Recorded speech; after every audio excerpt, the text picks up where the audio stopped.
ಪಟ್ಟಿ ಏನು ಅಕ್ರಮವಾಗಿ ಸುಮಾರು 60 ಲಕ್ಷಕ್ಕೂ ಹೆಚ್ಚು ಮತದಾರರನ್ನ ಕೈಬಿಟ್ಟಿದ್ದಾರೆ. ಅದರ ಬಗ್ಗೆ ಕೆಲವು ಮಾಹಿತಿಗಳು ಬಹುಶಃ ರಾಹುಲ್ ಗಾಂಧಿ ಅವರು ನಮ್ಮ ನಾಯಕರು ಬಿಡುಗಡೆ ಮಾಡಬಹುದು. ಅದಲ್ಲದೆ ಬೇರೆ ಏನಾದ್ರು ವಿಚಾರಗಳನ್ನು ಕೂಡ ಪ್ರಸ್ತಾಪ ಮಾಡಬಹುದು. ಅದೇ ಒಟ್ಟಾರೆಯಾಗಿ ಇವತ್ತು ಏನು ಮತಗಳ್ಳತನ ಇದೆ, ಭಾರತೀಯ ಜನತಾ ಪಕ್ಷದವರು ಎಲ್ಲ ರಾಜ್ಯಗಳಲ್ಲೂ ಈ ರೀತಿಯಾಗಿ ಮತ ಹಕ್ಕನ್ನ ಕಸಿಯುವಂತ ಪ್ರಯತ್ನಗಳು ನಡೀತಾ ಇದೆ. ಇದರ ವಿರುದ್ಧ ಕಾಂಗ್ರೆಸ್ ಪಕ್ಷ ಇಡೀ ರಾಷ್ಟ್ರದಾದ್ಯಂತ ಹೋರಾಟವನ್ನು ಪ್ರಾರಂಭ ಮಾಡಿದೆ. ಇವತ್ತು ಚುನಾವಣೆ ಏನು ಬಿಹಾರದಲ್ಲಿ ನಡೀತಾ ಇದೆ, ಅಲ್ಲಿ ನಡೀತಾ ಇರುವಂತಹ ಈ ಒಂದು ಅಕ್ರಮ ಪಟ್ಟಿ ಮಾಡಿರ್ತಕ್ಕಂಥದ್ದು, ಅದ್ರ ಬಗ್ಗೆ ಜನಜಾಗೃತಿಯನ್ನು ಮೂಡಿಸ್ತಕ್ಕಂಥ ಕೆಲಸವನ್ನ ಮಾನ್ಯ ರಾಹುಲ್ ಗಾಂಧಿ ಅವರು ಮಾಡ್ತಾರೆ. ಈ ಬಾರಿ ಚುನಾವಣೆಯಲ್ಲಿ ಕೂಡ ಅಕ್ರಮ ನಡೆಯುತ್ತೆ ಅನ್ನೋ ಅನುಮಾನಗಳಿದೆಯಾ ಸರ್ಕಾರ? ಖಂಡಿತ ಇದು ಭಾರತೀಯ ಜನತಾ ಪಕ್ಷದವರು ಎಲ್ಲ ಚುನಾವಣೆಗಳಲ್ಲೂ ಕೂಡ ಇದನ್ನೇ ಪರಿಪಾಠ ಮಾಡಿಕೊಂಡಿದ್ದಾರೆ. ಆದರೆ ಜನಕ್ಕೆ ಮಾಹಿತಿ ಕೊಡಬೇಕಾಗಿರ್ತಕ್ಕಂಥದ್ದು, ವಿಚಾರಗಳನ್ನ ತಮ್ಮ ಮುಂದೆ ಇಡಬೇಕಾಗಿರ್ತಕ್ಕಂಥದ್ದು ನಮ್ಮ ಕರ್ತವ್ಯ. ದಾಖಲೆಗಳನ್ನ ಪದೇ ಪದೇ ರಿಲೀಸ್ ಮಾಡ್ತಾ ಇದ್ದಾರೆ, ಅಭಿಯಾನ ಕೂಡ ನಡೀತಾ ಇದೆ ವೋಟ್ ಚೋರಿ. ಆದ್ರೆ ನ್ಯಾಯಾಲಯಕ್ಕೆ ಯಾಕೆ ಅದನ್ನ ಸಬ್ಮಿಟ್ ಮಾಡಿ ಅಲ್ಲಿ ಹೋಗ್ತಾ ಇಲ್ಲ ಸರ್? ನ್ಯಾಯಾಲಯಕ್ಕೂ ಕೂಡ ಕೇಳ್ತಾ ಇದ್ವಿ. ನ್ಯಾಯಾಲಯ ಕೂಡ ಕೆಲವು ನಿರ್ಬಂಧಗಳನ್ನು ಹಾಕಿದೆ ಚುನಾವಣಾ ಆಯೋಗಕ್ಕೆ. ಆದ್ರೆ ಚುನಾವಣಾ ಆಯೋಗ ಯಾವ ರೀತಿ ನ್ಯಾಯಾಲಯದ ಆದೇಶವನ್ನು ಪಾಲಿಸ್ತದೆ ಅಂತಕ್ಕಂಥದ್ದು ಕೂಡ ಮುಖ್ಯ. ಈಗ ಬೆಂಗಳೂರು ಸೆಕೆಂಡ್ ಏರ್ಪೋರ್ಟ್ ಬಗ್ಗೆ 3 ಜಾಗಗಳನ್ನು ಐಡೆಂಟಿಫೈ ಮಾಡಲಾಗಿತ್ತು. ಪ್ರಾಧಿಕಾರ ಈಗ ವರದಿ ಕೊಟ್ಟಿದೆ ಸರ್.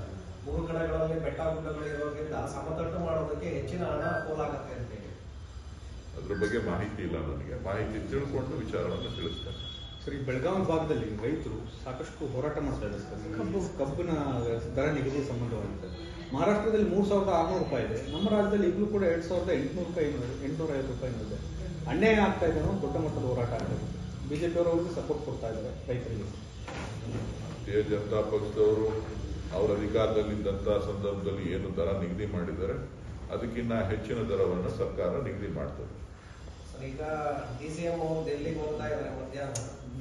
ಸಾಕಷ್ಟು ಕುತೂಹಲ ಇದೆ, ದೊಡ್ಡ ಮಟ್ಟದಲ್ಲಿ ಚರ್ಚೆ ಆಗ್ತಾ ಇದೆ. ಇವತ್ತು ಕಾವೇರಿ ಮೇಕೆದಾಟು ವಿಚಾರಕ್ಕೆ ಸಂಬಂಧಪಟ್ಟಂತೆ ನಾಳೆ ನ್ಯಾಯಾಲಯದಲ್ಲಿ ಪ್ರಕರಣ ಬಂದಿದೆ.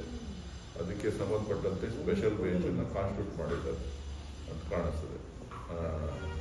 ಯಾವುದು ಮುಖ್ಯ ನ್ಯಾಯಮೂರ್ತಿಗಳು ಒಂದು ಸ್ಪೆಷಲ್ ಬೆಂಚ್ ಅನ್ನು ರಚನೆ ಮಾಡಿರೋದ್ರಿಂದ ಸೊ ಅದ್ರ ಬಗ್ಗೆ ನಮ್ಮ ನಿಲುವು ಏನಿರಬೇಕು ಅಂತಕ್ಕಂಥ ವಿಚಾರವಾಗಿ ಎಲ್ಲ ಅಧಿಕಾರಿಗಳು ಮತ್ತು ಅಡ್ವೊಕೇಟ್ಸ್ ಎಲ್ಲರನ್ನು ಕೂಡ ಭೇಟಿ ಮಾಡಿ ಇವತ್ತು ಸಂಜೆ ಇವತ್ತು ರಾತ್ರಿ ಸಭೆ ಕರೆದಿದ್ದಾರೆ. ನಾಳೆ ಯಾವ ರೀತಿಯಾಗಿ ನಮ್ಮ ವಿಚಾರಗಳನ್ನು ಪ್ರಸ್ತಾಪ ಮಾಡಬೇಕು. ವರಿಷ್ಠರು ಕೂಡ ದೆಹಲಿಯಲ್ಲೇ ಇದ್ದಾರೆ ಸರ್. ಹಾಗಾಗಿ ಸಾಕಷ್ಟು ಚರ್ಚೆಗಳು ಶುರುವಾಗಿದೆ. ಈಗ ವರಿಷ್ಠ ಎಲ್ಲೋಯ್ತಾರೆ, ದೆಹಲಿ ಎಲ್ಲೋಯ್ತಾರಪ್ಪ. ಬಿಹಾರ ಚುನಾವಣಾ ಪ್ರಚಾರದಿಂದ ಈಗ ಡೆಲ್ಲಿಲ್ಲ ಇದ್ದಾರೆ. ಮತ್ತೆ ನಾಳೆ ಅವರು ಬಿಹಾರಕ್ಕೆ 2ನೇ ಹಂತದ ಮತ್ತೆ ಪ್ರಚಾರಕ್ಕೆ ಹೋಗ್ತಾ ಇದ್ದಾರೆ.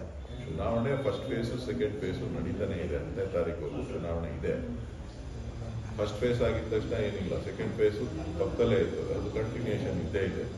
ಆದರೆ ಇದು ಚುನಾವಣೆ ಏನಿದೆ ಆ ಚುನಾವಣೆ ಪ್ರಕ್ರಿಯೆಗಳಿಗೂ ಇದಕ್ಕೂ ಏನು ಸಂಬಂಧ ಇಲ್ಲ. ಜೊತೆಗೆ ವರಿಷ್ಠನ ಮೊದಲಿಂದನೂ ಕೂಡ ಇವತ್ತಿನ ಪದ್ಧತಿ ಏನಲ್ಲ. ಡಿ.ಕೆ. ಶಿವಕುಮಾರ್ ಅವರು ಯಾವತ್ತೇ ದೆಹಲಿಗೆ ಹೋದ್ರು ಕೂಡ ವರಿಷ್ಠರುಗಳ ಸಿಕ್ಕದ್ರೆ ಭೇಟಿ ಮಾಡ್ತಾರೆ, ಕಾಂಗ್ರೆಸ್ ಪಕ್ಷದ ಕಚೇರಿಗೆ ಹೋಗ್ತಾರೆ, ಮಾತಾಡ್ತಾರೆ, ಬರ್ತಾರೆ. ಸೊ ಇವತ್ತು ತುರ್ತಾಗಿ ಕೇಸ್ ಬಂದಿರೋದ್ರಿಂದ ನಾವು ನಮ್ಮ ನಿಲುವನ್ನ ಅದಕ್ಕೆ ಮೇಕೆದಾಟು ವಿಚಾರವಾಗಿ ಮೊನ್ನೆ ಕಾನ್ಸ್ಟಿಟ್ಯೂಟ್ ಮಾಡುವಂತ ಸಂದರ್ಭದಲ್ಲಿ ತಮಿಳುನಾಡು ಅವರು ಅಬ್ಜೆಕ್ಷನ್ಸ್ ಮಾಡಿದ್ದಾರೆ, ಮಾಡಬಾರ್ದು ಅಂತ ಹೇಳ್ಬಿಟ್ಟು. ಸೊ ನಾವು ಕಾನ್ಸ್ಟಿಟ್ಯೂಟ್ ಮಾಡೋದ್ರಿಂದ ನಮಗೆ ಲಾಭ ಏನು ಯಾವ ರೀತಿ ನಾವು ನಮ್ಮ ನಿಲುವೇನಿರಬೇಕು ಅನ್ನೋದನ್ನ ನಾವು ಎಚ್ಚರಿಕೆಯ ನಡೆಯನ್ನ ಇಡಬೇಕಾಗ್ತದೆ. ನಾಳೆ ದಿನ ಏನೋ ಹೆಚ್ಚು ಕಡಿಮೆ ಆಯಿತು ಅಂತ ಅಂದಾಗ ನಾಳೆ ನೀವು ಯಾಕೆ ಮಾಡಲಿಲ್ಲ ಅಂತೇಳಿ ನೀವೇ ಪ್ರಶ್ನೆ ಮಾಡ್ತೀರಿ. ಇದು ರಾಜಕೀಯದ ಕೆಲಸ ಅಲ್ಲ, ಇದು ಸಾರ್ವಜನಿಕರ ಕೆಲಸ, ಕರ್ನಾಟಕದ ಹಿತವನ್ನ ಕಾಪಾಡುವಂತ ಕೆಲಸ. ಅಲ್ಲ ಸರ್, ಈಗ ಕಾಂಗ್ರೆಸ್ ಭವನಗಳ ಶಂಕುಸ್ಥಾಪನೆಗಳು ಕೂಡ ಇದೆ ಸರ್. ಅದಕ್ಕೂ ಕೂಡ ರಾಹುಲ್ ಗಾಂಧಿ ವಿಚಾರದ ಬಗ್ಗೆ ನನಗೆ ಮಾಹಿತಿ ಇಲ್ಲ. ಅದ್ರ ಬಗ್ಗೆ ಇದೆ, ಅವ್ರು ಆಲ್ರೆಡಿ ಇನ್ಫಾರ್ಮ್ ಮಾಡಿದ್ದಾರೆ. ಅವ್ರು ಸಮಯ ಕೊಟ್ಟಾಗ ಖಂಡಿತ 100 ಭವನಗಳನ್ನ ಮಾಡ್ತೇವೆ ಅಂತ ಹೇಳಿ ಬೆಳಗಾವಿನಲ್ಲೇ ಘೋಷಣೆ ಮಾಡಿದ್ರು. ಅದು ಕಾರ್ಯ ಮುಂದುವರಿತಾ ಇದೆ. ಬಹುತೇಕ ಎಲ್ಲ ನೋಂದಣಿ ಆಗಿದ್ದಾವೆ ಸರ್. ರಾಹುಲ್ ಗಾಂಧಿ ಅವರು ಬಂದ್ರೆ ಶಂಕುಸ್ಥಾಪನೆ ಆಗುತ್ತೆ ಅನ್ನೋದು. ಎಐಸಿಸಿ ಅಧ್ಯಕ್ಷರು ಮತ್ತು ರಾಹುಲ್ ಗಾಂಧಿ ಅವರಿಬ್ಬರನ್ನು ಕೂಡ ಕರೆದು ಮಾಡಬೇಕು, ಒಂದು ಸ್ಥಳದಲ್ಲೇ ಅದ್ರ ಕಾರ್ಯ ಮಾಡಬೇಕು ಅನ್ನುವಂತ ಕಾರ್ಯಕ್ರಮವನ್ನು ಇಟ್ಕೊಂಡಿದ್ದಾರೆ, ಆಲೋಚನೆಯನ್ನ ಇಟ್ಕೊಂಡಿದ್ದಾರೆ. ರಾಜ್ಯ ನಾಯಕರು ದೆಹಲಿ ಕಡೆ ಈಗ ಸದ್ಯಕ್ಕೆ ಬರಬೇಡಿ ಎಲೆಕ್ಷನ್ ಆಗೋರಿಗೆ ಅಂತ ಹೇಳಿ ಸೂಚನೆ ನಿಮಗೂ ಏನಾದ್ರು ಬಂದಿದೆಯಾ ಸರ್? ನಾನು ದೊಡ್ಡ ನಾಯಕ ಅಲ್ಲ, ನಾನು ಯಾವಾಗ ಬೇಕೋ ಹೋಗ್ತಾ ಇರ್ತೀನಿ, ಬರ್ತಾ ಇರ್ತೀನಿ.